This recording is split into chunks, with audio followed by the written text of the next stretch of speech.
So let me take you through 4 scenarios that could easily happen even in one day at my workplace.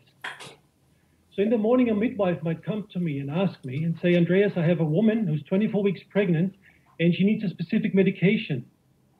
Can that medication harm the baby? She might be in a volatile relationship. She has an alcohol problem and is a smoker, and the midwife wants me to talk to her about that problem for her sake and for the sake of the baby.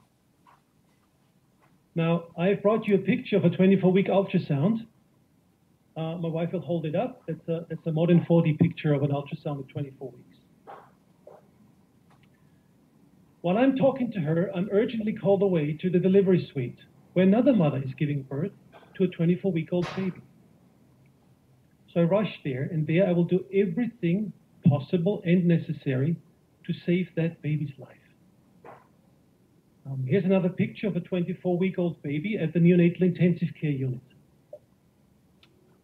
Every time I look at these little ones, I'm gripped with awe. When I hold this innocent, helpless, delicate, perfect little baby in my hand that is so utterly vulnerable, that is so dependent on me, reacting to warmth and care, but also feeling pain, I feel so privileged. They stay my patients for many years, and it's a joy to see them grow and prosper. After lunch, I'm giving a talk to the midwives on a new initiative called the First 1,000 Days of Life. That's a public health initiative. When do you think the first 1,000 days of life, according to that initiative, start? When the baby is born? No. They start at conception, which makes perfect sense scientifically. And then in the afternoon, I have an outpatient clinic where I see one of my 16-year-old diabetes patients. She's also pregnant 24 weeks. She's in a volatile relationship. She just had a huge fight with her boyfriend. And she asked me where she can quickly get an abortion. Under the new law, I would be forced to show her where she can find a list of abortionists who will kill that baby. I have described the brutal nature of the procedures in my written submission extensively. My wife will hold up a picture of a 24-week aborted baby. It's your choice to look at it or not, just for a few seconds. But this would be the result of your law. I'm sorry, but it doesn't look like healthcare to me. And if you compare it with the last picture, it's easy to see, honorable members, that this is healthcare. And this is not healthcare.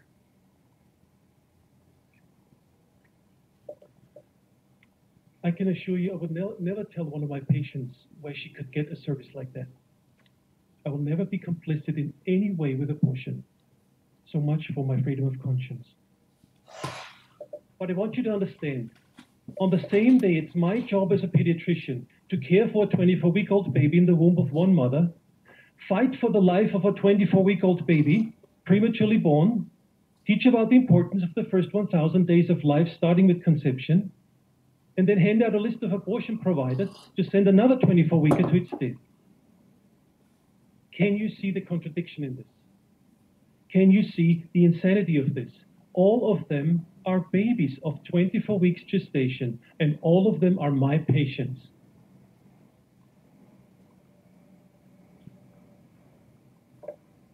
It's a scientific fact that human life begins at conception. And honestly, anyone with a brain and anyone with a minimum of intellectual honesty must acknowledge that, and acknowledge that each and every human being should have an equal right to life. Our society agrees that the intentional killing of an innocent human being is wrong. Abortion is the intentional killing of an innocent human being. Therefore, abortion is wrong.